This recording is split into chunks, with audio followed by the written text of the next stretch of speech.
Hello everyone, this is Junaid here from Edureka and I welcome you all to this session in which I'm going to talk about long short-term memory networks. So without any further delay, let's take a look at today's agenda. We'll start this session by understanding what is natural language processing and why do we even need it. Then we shall discuss both machine learning and deep learning approaches to process our textual data. Moving ahead, I'll be speaking about recurrent neural network and long short-term memory. Finally, we'll end this session by discussing the use cases of LSTM and few of the real-world applications. Alright, now to start off, let us now understand what is natural language processing and why do we even need it. You see, natural language refers to the speech analysis in both audible data as well as a text document. NLP system can capture meaning from an input such as sentences, paragraph, pages, and give out a desired output based on our application.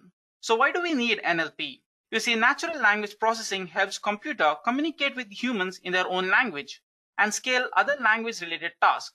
For example, NLP makes it possible for computers to read text, hear speeches, interpret it, measure the sentiment, and then determine which part of it are important. Today's machines can analyze more language-based data than humans, that too with consistency, accuracy, and in an unbiased manner. More or less, we all know that there is a staggering amount of unstructured data that is generated every day, be it from a medical record or to a social media.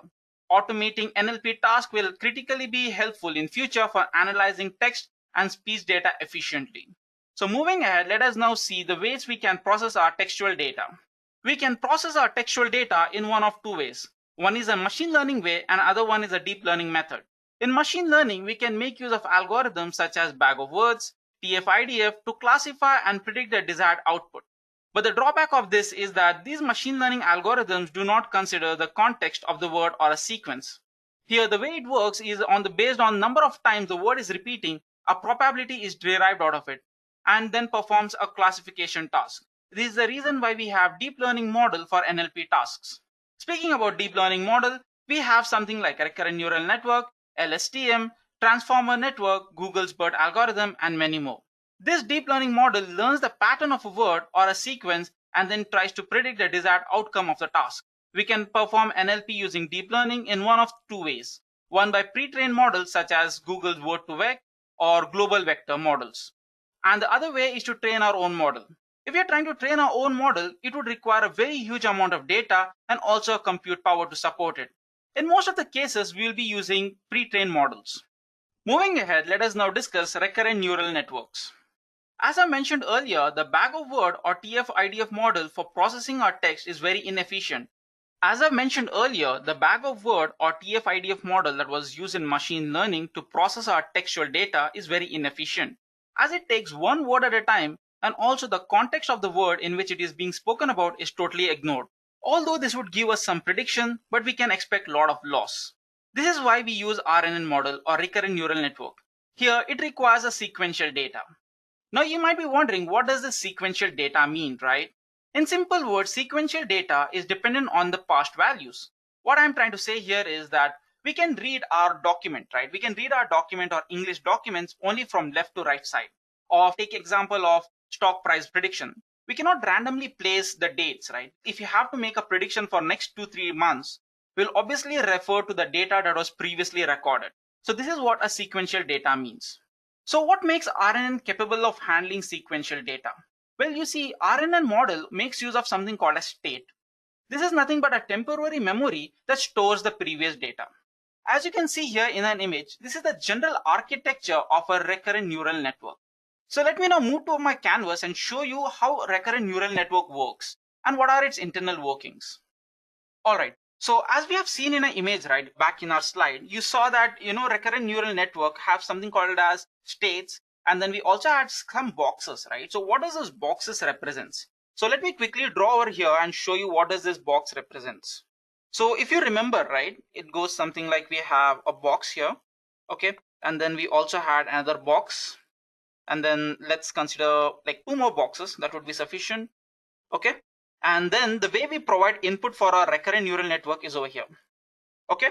Now based on our application, we can demand our recurrent neural network to provide output in either one of the 3 ways. It can either be like we can have multiple inputs, as you can see here, or we can have single input and multiple outputs, or the other way around is we can have single input and single output. So here what we'll consider is we are using multiple inputs and also we have multiple outputs. Okay, so now let us see, as this is a supervised learning model, right? Obviously it will have some kind of input and then it will also have labels to clarify the data. So let's take something like if this is our X data, right? So if this is the X data, so let's take this as a list, and then over here we'll have data which would represent something like X1, then we'll have X2, then we'll have X3, and then so on, and we'll have something like Xn. Okay, so what does this X over here represents? See, here let's take an example that Uri, which was a movie, is a good movie. We can have a couple more X's and we'll just put here as good movie.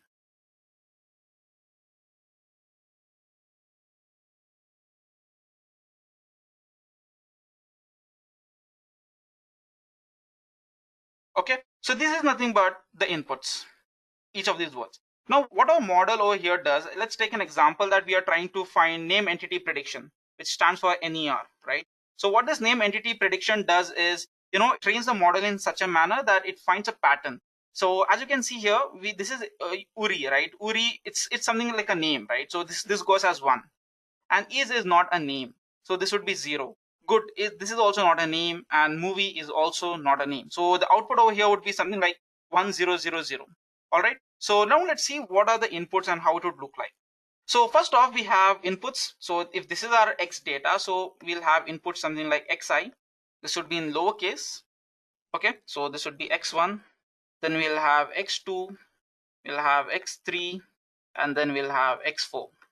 Similarly, the Y, the output over here would be something like, we'll give it Y hat of 1, Y hat of 2, Y hat of 3. At the same time, we'll also have Y hat of 4. Now, if you're wondering what does this Y hat represents, Y hat over here is nothing but predicted values. And Y is nothing but, the labeled value or trained values. And now, as we all know that the main thing or the main feature behind recurrent neural network is nothing but the states. And the way the states are represented is by using the state vector, or it can also be called as context vector. So the state vector over here starts with A. Let me give it as a different color here. Let me give it as blue. So here we'll have A, and this would be 0. Okay. And now this A would be passed down to this. Okay. So this would be A of 1, and over here we'll have A of 2, A of 3, and then finally A of 4. I'm pretty sure you might be wondering what does this A contains, right? So over here, as I have mentioned, let me take this very example. So here Uri is good movie. Okay. And so what this A1 will contain? A1 will contain Uri.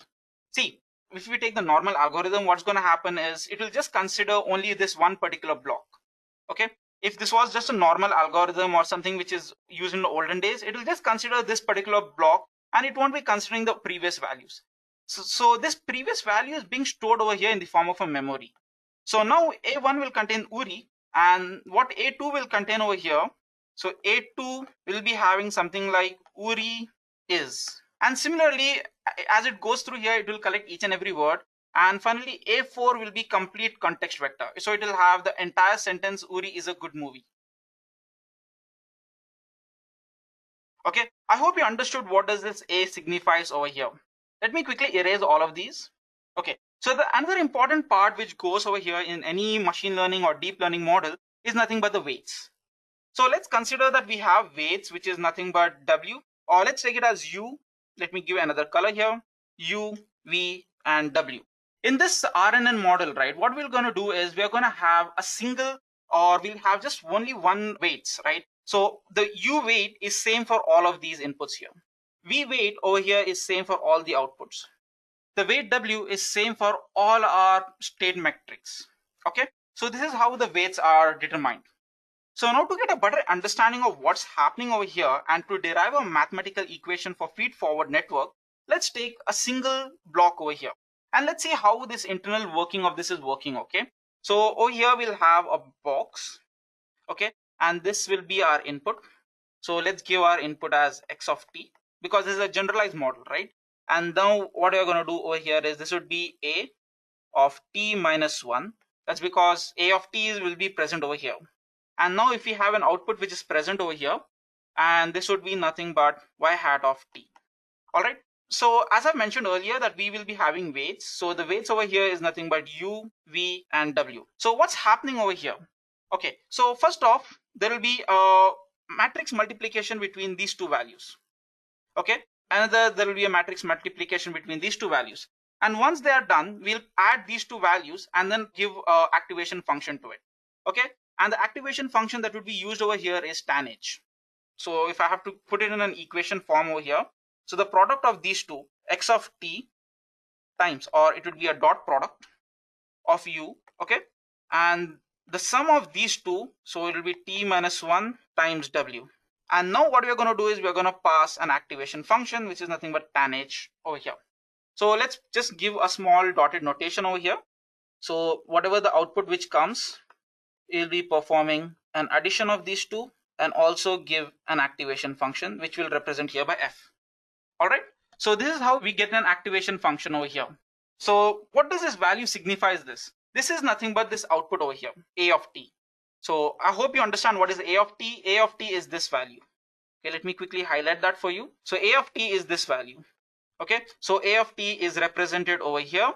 And the way we get this is by this particular equation. Now, what about the value for y hat of t, or the prediction of y of t? So for y of t, it's going to be something like this. So y hat of t, this would be nothing but we have to multiply this particular a of t with this matrix over here. Okay, or the weights I can say. So it's going to be nothing but a of t times the weight matrix, that is v. And then we have to pass activation function. Usually the activation function that is going to be used over here is softmax or sigmoid. It totally depends upon what kind of output you are expecting. All right, and this is how it works. And now an important thing that I would like to mention over here is that we also have to add something called as bias. So it would be b over here. I'll just represent this by a different color. So this is an equation for our recurrent neural network in a mathematical form. So now what's going to happen is, in order to find a loss, right, we have to subtract whatever value we have predicted with the given value. So the predicted value over here, let's say this is as capital Y. Okay, and we also have been given the trained value. So this would be looking something like this. So we'll obviously have the trained values. Let's just give a random output, but there will be 4. So it'll be 0, 1, 0, 1. Okay, so this is nothing but the trained values. And now we'll have the other, this is nothing but the given label data. So this would be correct values. So 1, 0, 0, 1. As this is a supervised learning, so we obviously will be given this label data over here.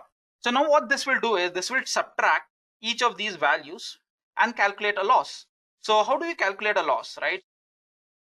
Okay, so as you can see here, if I give this L, like let me change the color here. So if I say L is loss, so this would be nothing but y hat of first value minus the actual value. Okay, so this is nothing but the predicted value, and this is nothing but the given value. So if I try to find out the loss of this, then what this would look like is, this is just for the one value, right? So if I have to do it for all the values, then it would be the summation. So it would be nothing but loss is equal to summation I, which ranges from 1 to n, right? And then we'll have loss and then theta I. Okay, so this Li over here represents these values. Okay, so this is just for one. So if you want me to explain you this in detail, so over here we have y1, y2, y3 and y4. How this would look like is something, so this would be for 1 plus y hat of 2 minus actual value of y of 2, then summation predicted value of y3 minus the actual value of y3, and then it'll be predicted value of y4 minus the actual value of y4. And when I perform addition over here, or when I perform summation, I can generalize this equation into this form. But we are not yet done over here. As you can see, we have something called as theta values. So what does this theta values represents? You see, the main agenda behind finding a loss is to increase our accuracy, right? So if I say this is my gradient descent and this is the lowest global minima, right? So my agenda over here is to reach this global minima. So now, in order for me to do this, in order to increase my accuracy, I have to obviously change my values. So how do I do that? How do I increase an accuracy? It's obviously by these weights. Okay, it's by this W, U and V. So W, U and V are nothing but the weights. So what this theta over here represents, let me quickly erase this. Okay, so what this theta over here represents is nothing but the values of W, U and V. So now what we're going to do is we are going to have a partial derivative of the loss with respect to u, and then we'll have a partial derivative of loss with respect to v, and then we'll also have partial derivative of loss with respect to w. These are nothing but weights, and we are trying to train the weights. This is done in order to increase our accuracy. Okay, and the way these models get trained is with the help of backpropagation, and the way the backpropagation works over here is by partial derivative. So what I'm trying to say here is, as if I get my weights over here, so let me just take another color. So this v, we know that it is totally dependent upon this value over here. This won't be v, this would be w. Okay, so this w value will be totally dependent on the previous one, and this value will be dependent on this one, and this value will be dependent on this one, and this one would be finally dependent on this. So this is in order to move from here to here to here and then to here, we'll use something called as partial derivatives, right? So that's how we update our old weights. All right. And another important concept that make neural network or recurrent neural network very important is nothing but embedding layer. So let me quickly draw a boundary over here. Okay, so embedding layer. All right, so what does this embedding layer signifies? Okay, so if I take a convention way, right? So like, let's say that, our x, or, our input over here, this is nothing but x over here, right? So what is the dimension or the shape of this x? The shape of this x is nothing but 1, 4, right? 1, 4. Similarly, it's 1, 4 here, 1, 4, and 1, 4. But this is not usually the case when you're working with real world examples. When you're working with real world examples, we won't be having 4 different words, right? We'll obviously have lakhs of values. So for example, let's say we have x, and the shape of this x is something like, we have 10,000 values. Okay, so now if I try to feed this 10,000 values into my network over here, obviously I would be using batch propagation. So it would take a lot of time, right? Because it's 10,000 values after all. So in order to overcome this, what we're going to do is we're going to reduce the size of this. Okay, so basically what word embedding layer does is think that we have a matrix. This is our input layer, right? Or input word. So we call this as sparse matrix. This is nothing but, an individual value, that's xi or x1, x2, x3. Let's, for generalization, we'll give here as xi. And the shape of this is nothing but 1, v. V here represents the n number of dimensions. And 1 is because it's just going to be one word, right? So it's going to be 1. So if I consider with respect to this is 1 and this is v. Okay. So now what will happen is, if v is 10,000 or pretty great, it obviously we won't have much, we are going to lose a lot of time on computation and also take huge compute power. So what we'll do is I'll multiply this with an embedding layer. And what this embedding matrix does is, it is basically a set of features. So this is something, this is a black box model. And all this would do is this would attract a couple of features. If you want me to give you a better analogy of what this is, and if you want me to compare this with respect to a CNN, which is nothing but another great algorithm for image processing using deep learning, right? Over there, we are going to use something called as filters or kernels. So each of those filters or kernels is responsible for extracting one specific feature, right? So this is what embedding layer does. And what this would do, for example, now let's say that the size of embedding layer is v, k. K is something that we provide an input over here. So now what this would happen is, this would give us a new matrix or embedded matrix whose size would be 1, k. I'm pretty sure you didn't understand this, because over here I'm using, these letters. So in order to make you better understand this, what I'm going to do is, let me take a matrix over here. Okay, let me take something like, because this would be in an embedded form, right? This would be a sparse matrix. So it will be like 0, 0, 0, 0, 0, 1, then we'll have 0, 0, and so on. Okay, so now what this would do is, we'll also create a matrix over here. The size of this would be something similar to that of v. This is nothing but 1, v, and over here it would be k. So the matrix shape over here would be v, k, right? To give you a better analogy, let me also draw a couple of boxes here. So this is the matrix, and this is the matrix over here again. So now what will happen over here is, when I try to perform this matrix multiplication, right? What this would do, as everything is 0 and only one value is true. So let's say this is the one value, right? And this would be going across, from left to right, and this would be from top to bottom. Only one part over here would be marked, and rest everything would be 0. Therefore, reducing the dimension, let me give some random values like 0.5, 1.8, 0.5, just some random values. So now this would obviously reduce the size of 1, k. So what I'm trying to say here is, now for example, say that I have a size over here as 1 comma 10,000, okay, which is a very huge matrix. And the shape of this, let's say that it's 10,000 comma 200.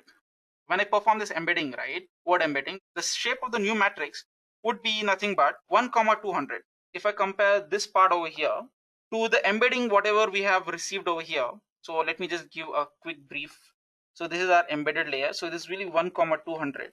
So you will see that we have decreased the dimensions by a drastic amount. Okay, so this is 10,000 and this is only 200, and this would be very efficient when we are trying to feed this to our recurrent neural network. And let me quickly show you how this would go.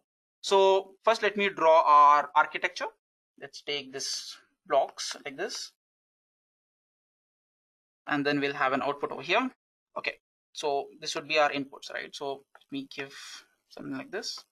So initially we used to provide X values over here, right? Now we won't be doing that. We won't be providing any X values directly. Instead of that, what I'm going to do is I'll have an embedding layer over here, and this will have the X values. So let me give here as X of 1, so X of 2, X of 3, and then we'll have X of 4. And then similarly, let's take this model to be multiple input and single output. So here we'll have y hat of t, and then we'll have weights obviously. So this would be u, v, and w.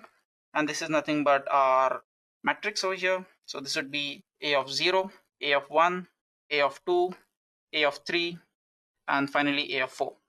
Okay, so this is our context matrix, and obviously we'll be performing an activation function here. So I'll just give it as f. You can put f, you can put g, it's totally up to you.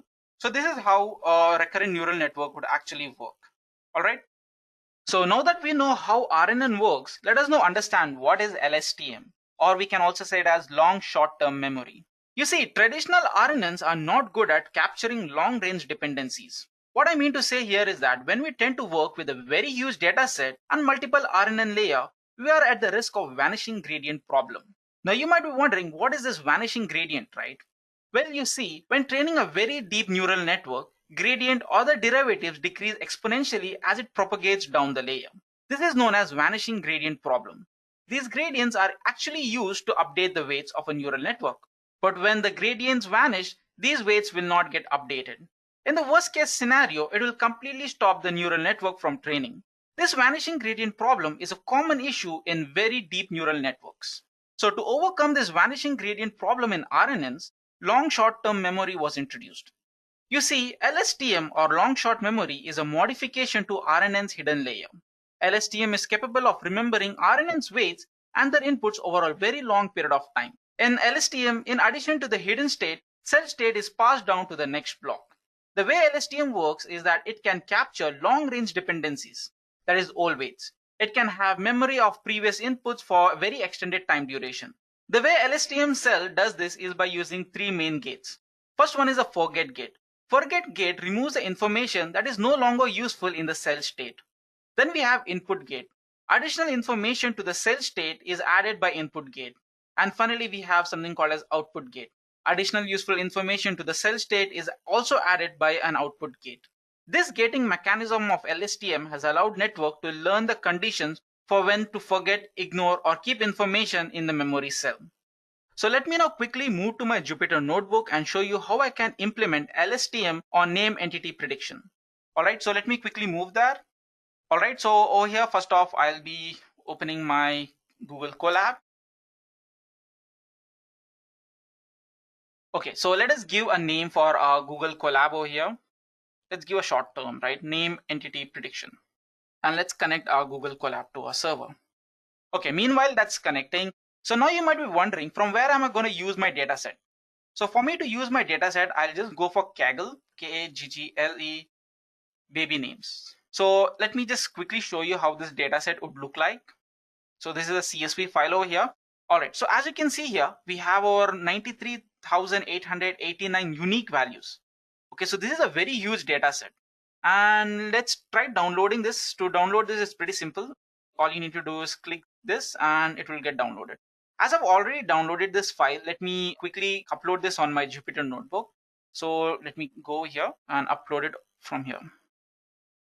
Okay, so let me go to this upload file And yeah, so I have my CSV file here, and let me open this. As this is a pretty huge data set, it would take some time. Meanwhile, that's loading. Let's see what we can do. So first off, let's import a couple of libraries. So we'll have import pandas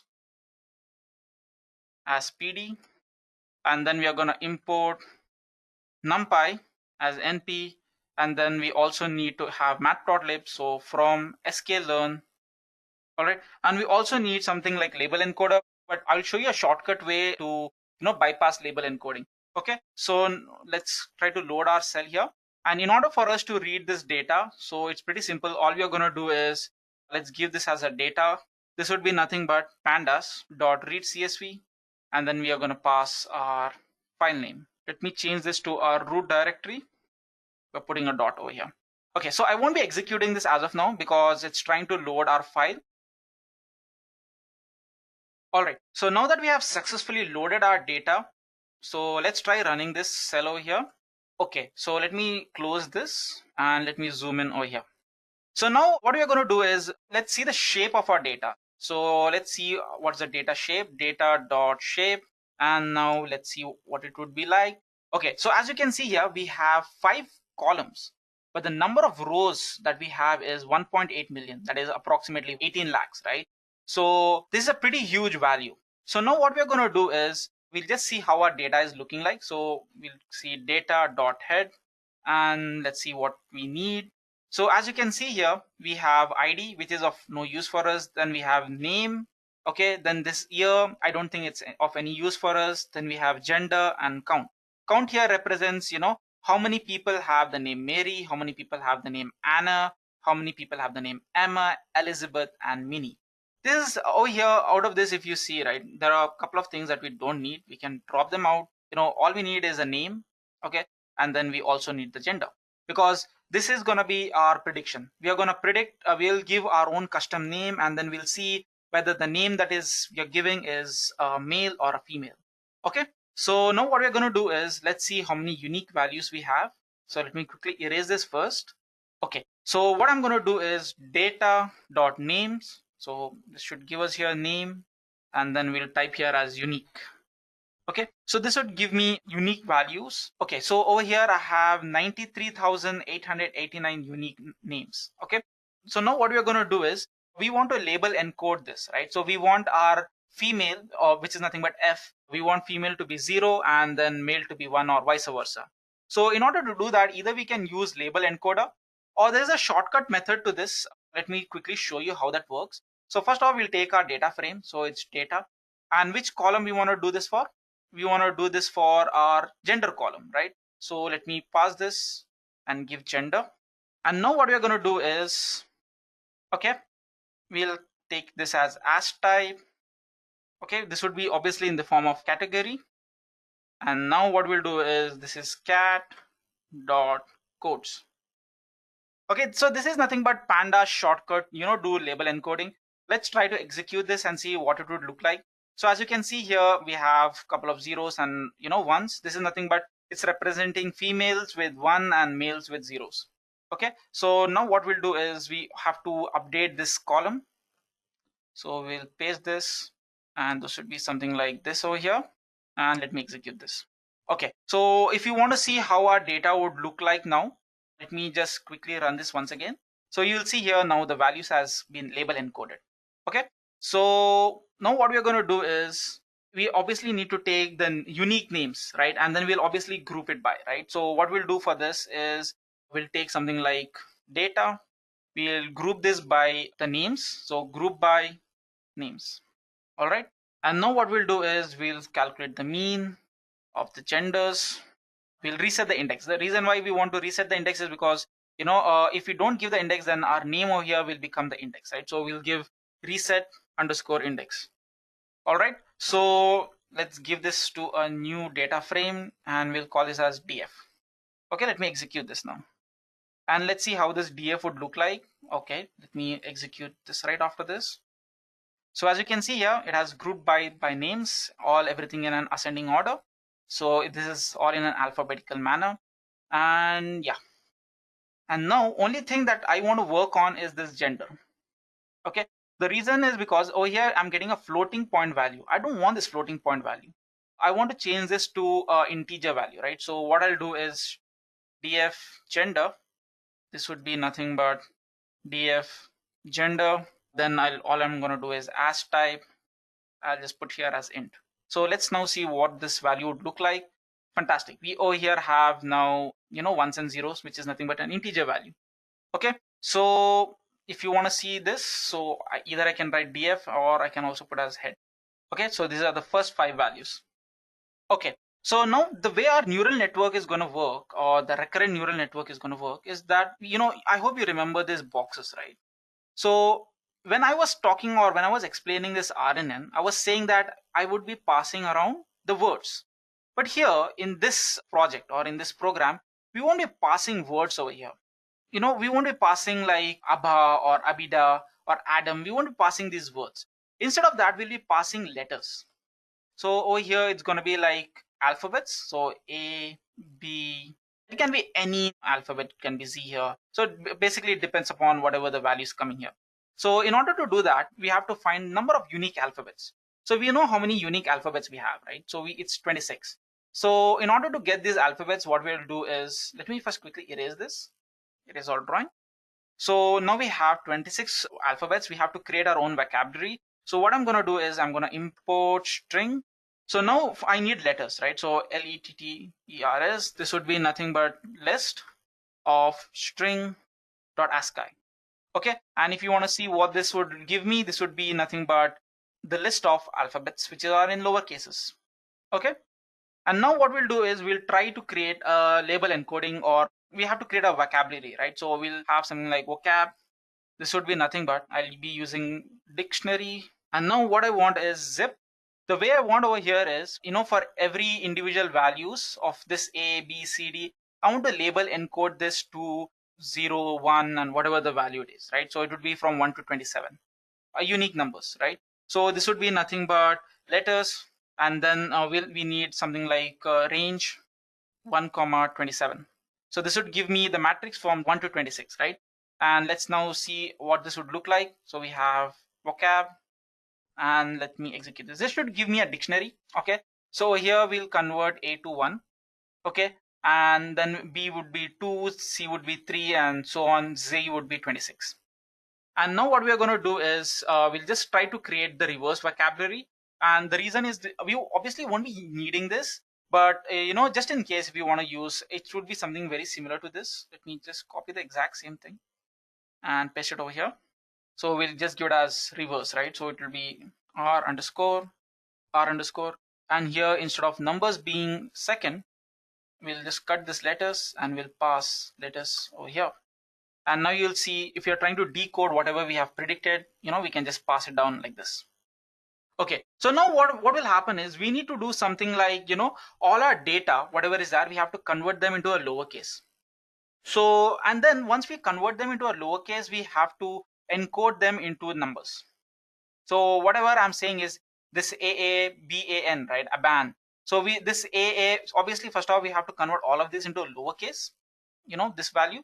And then whatever the equivalent value of A, the numerical value of A, so it's obviously going to be 1. We'll substitute that with this, and it's going to be a list, right? So how do I do that? So for that, I'll write a function. So we'll have def word to number, right? Word to. So now what I'm going to do is I'm going to have for loop for I in range. So this would be nothing but we have to go through the entire shape, right? So df dot shape. This would give me a list, and I just need the first index. Okay. So now what I'm going to do is I'll create one new list sequence. This would be nothing but for letters in df. Obviously we want the names part. And in this, we are going to pass the index value. It's going to be I. Let me just give some space here just so that you better understand this. And now what I'm going to do is, I'll have this vocabulary, vocab. See, every time I pass a letter, it will convert it into, this individual letter, it will convert it into a list or the equivalent, numerical representation. It will be letters, and obviously it has to be in lower, so it will be lower. And then we'll just close this bracket here. So now what we are going to do is, before we execute this function, we'll have to append this. So it will be df, and this is going to be names dot I. We'll replace the name in that index with this particular sequence. Okay, so now all we need to do is run this function over here, and yeah, this will take some time. The reason is because we have almost around 18 lakh values. So yeah, this will take some time. Meanwhile, let me just comment this.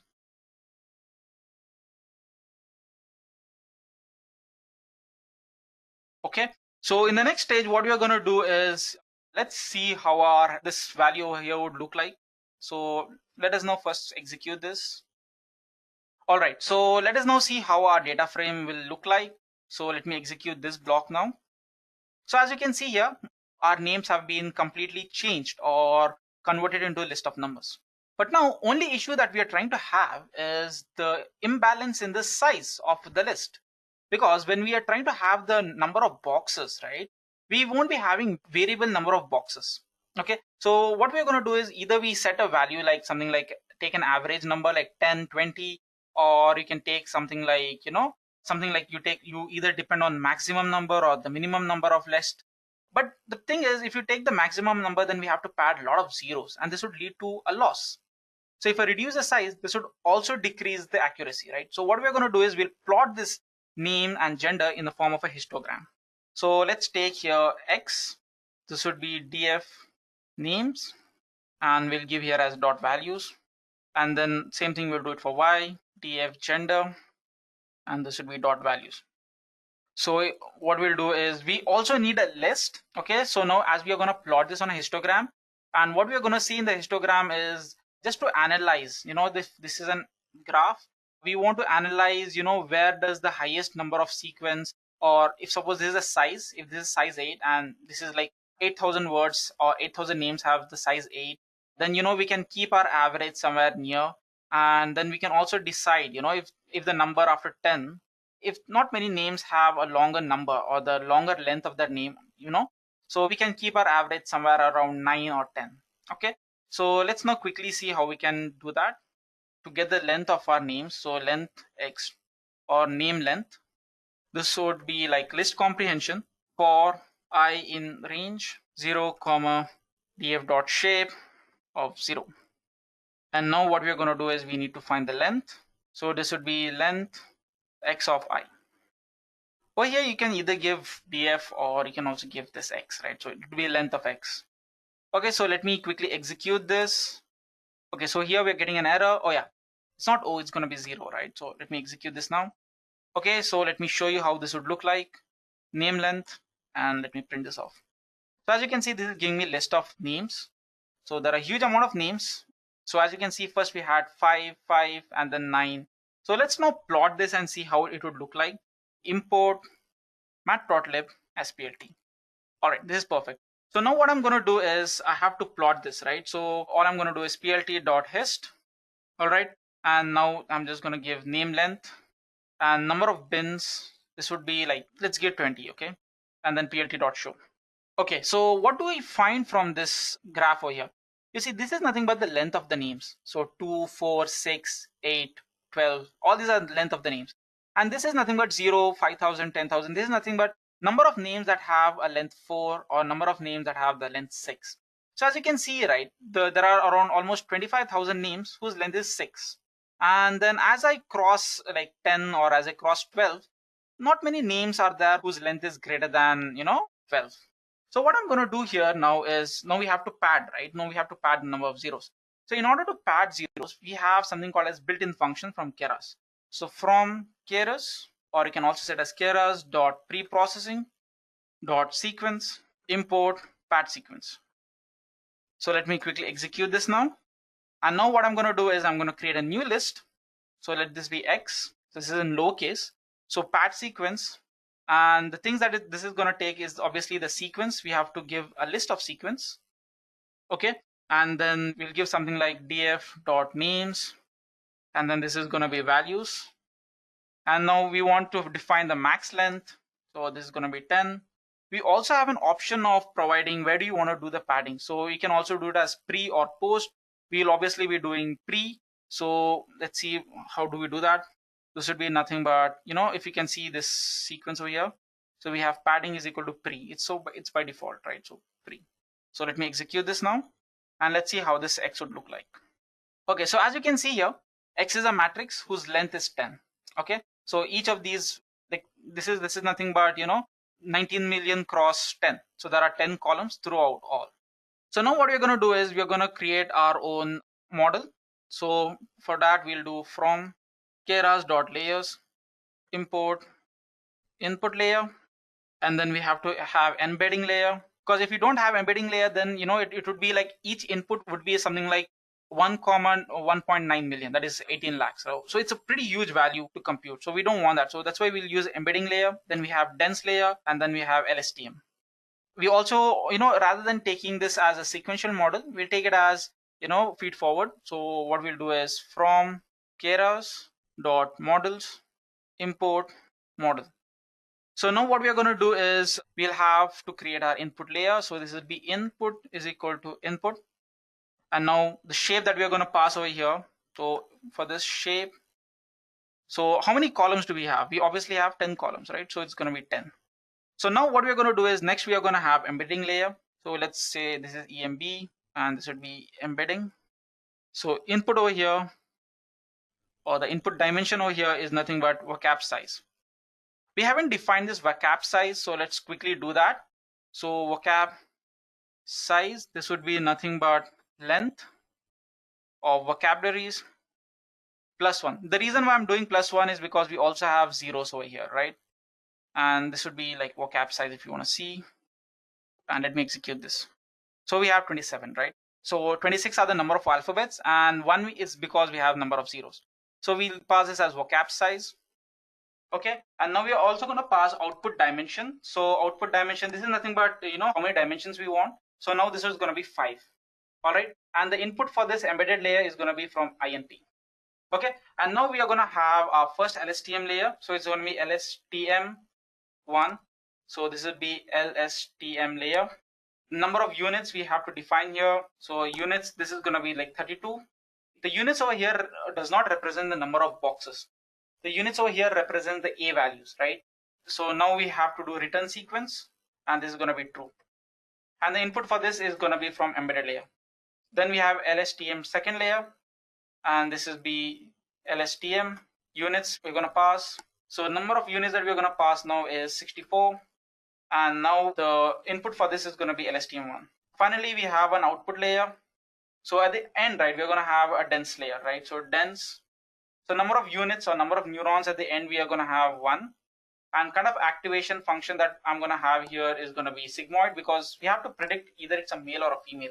Okay, so sigmoid, and the input for this is going to be LSTM2. So finally, we have to add this to our model. So I'll give it as my model. This would be model. So now I have to define the inputs. So INPUTs, this is going to be inputs, INP, and outputs, this is going to be out. Okay, so let me quickly execute this now. Okay, so we have this error. Please provide either a shape. Okay, so let's see what's, oh yeah, here I've given it as sparse, right? So it's not going to be sparse, it's going to be shape. So let me quickly execute this once again. Okay, as you can see, we have successfully executed this. And now let's see the model.summary. So as you can see here, first off, we have input layer. Okay, so we can have a number of values, but there will be only 10 features. Okay, that's 10 columns. And then we are going to have, once you go through this embedding layer, then instead of having 10, instead of having that 1 million or whatever it is, 1.8 million, we'll have just 135 parameters. Okay, similarly over here, and finally at the dense, we have 65 parameters, and then we have 1.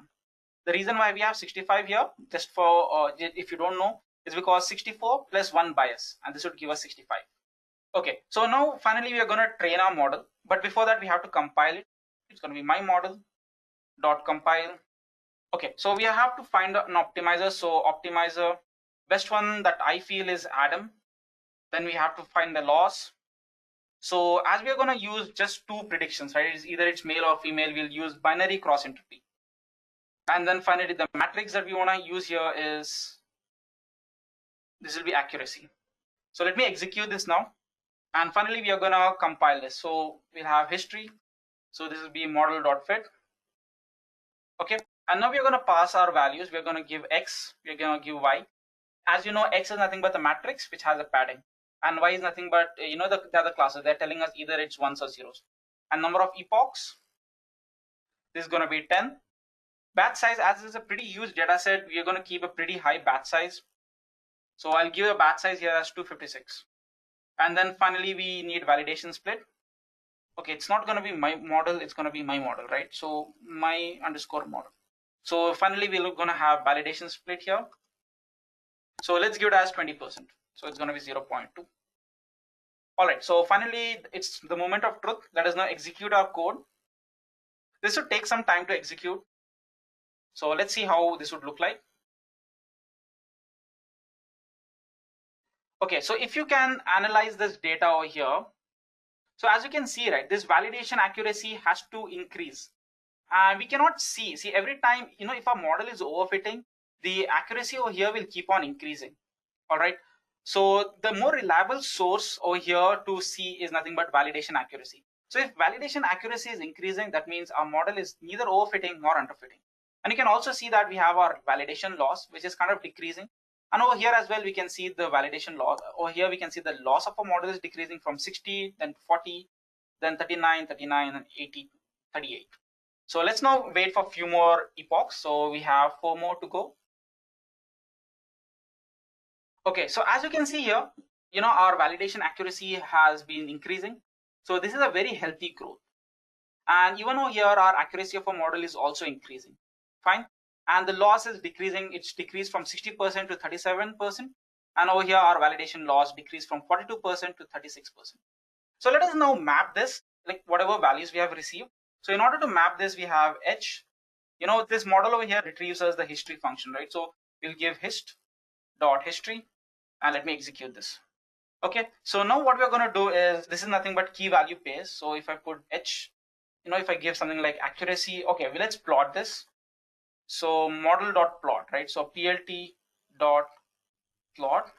Okay, we'll have accuracy. We'll compare this with respect to accuracy, and then plt.plot. Then we'll have validation accuracy, and we want to show this, right? So plt.show. So as you can see here, okay, so just to give a better analogy, let's execute one of these first.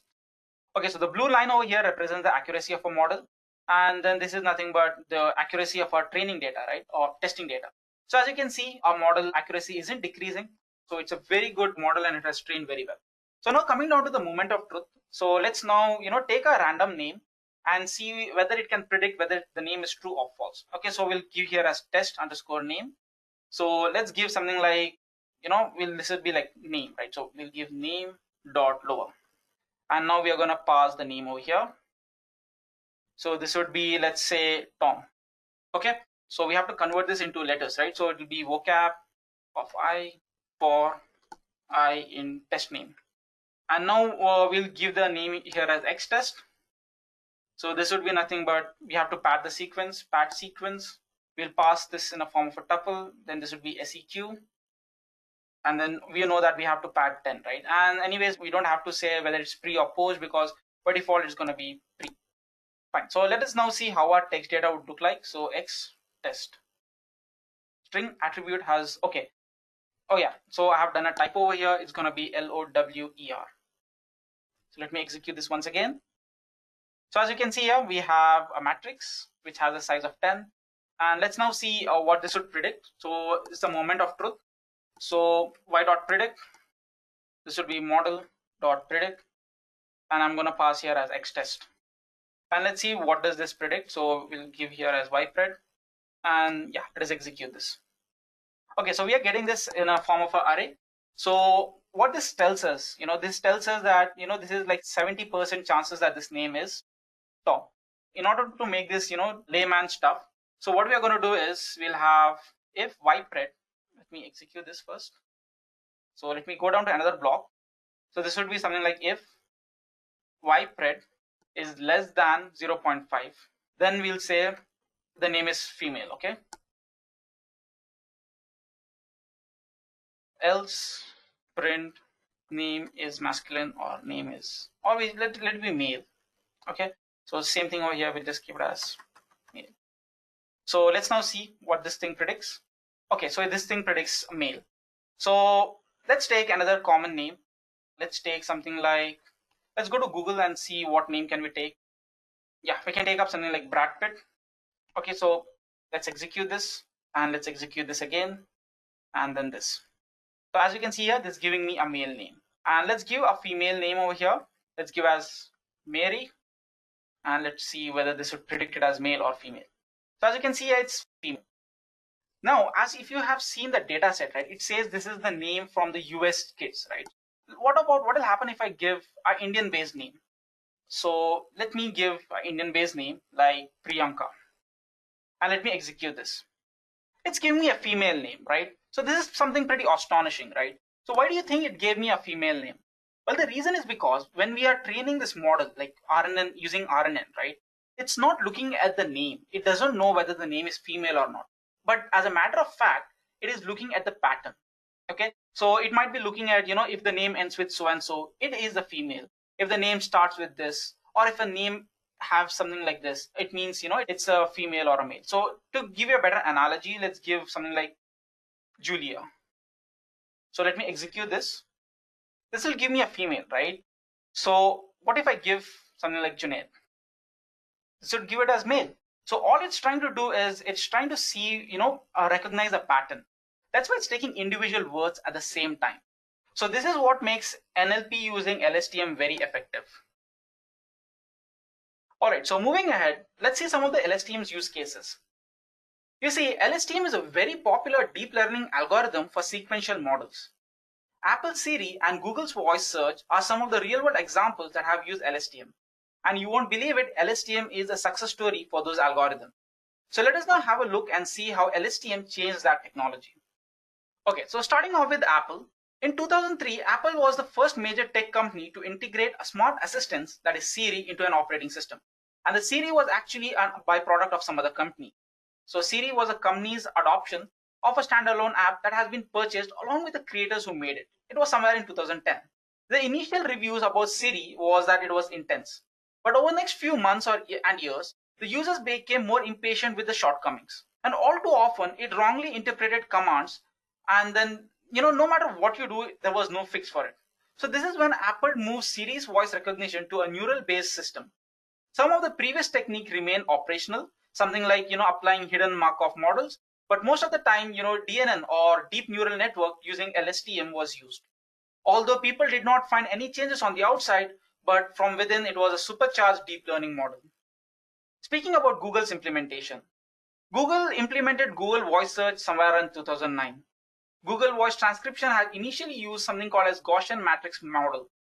This was nothing but an acoustic model, and this was something considered to be a state-of-the-art speech recognition for almost 30 plus years. But it was in 2012 there was a boom in deep neural network. And when Google implemented deep neural network, that too using multiple layer networks, there was a huge performance gap. But things really improved when the Recurrent Neural Network, especially with LSTM RNN, first launched on an Android speech recognition in May 2012. Compared to deep neural network, LSTM RNNs have additional recurrent connections and memory cell that allows them to remember the previous data. Alright, so moving ahead to our last topic of our session, let us now see some of the real-world applications of LSTM RNN networks. First off, we can perform name entity recognition. This is something which we did in our previous demo, right? So what is this name entity recognition? You see, name entity recognition is a subtask of information extraction that seeks to locate and classifies name entity mentioned in an unstructured data. Okay. Next, we have something called as sentiment analysis. Sentiment analysis is a predictive modeling task where a model is trained to predict the polarity of a textual data or sentiments like positive, neutral, or negative. Sentiment analysis is performed by various businesses to understand their consumers' behavior towards the product. Then we have machine translation. The task of machine translation consists of reading text in one language and generating text in another language. When neural networks are used for this task, we talk about neural machine translation. Within neural machine translation, an encoder-decoder structure is quite a popular LSTM RNN architecture. Alright guys, with this we come to the end of our session. I hope you enjoyed and learned something new. If you have any further queries, please do mention them in the comment box below. Until next time, goodbye and take care.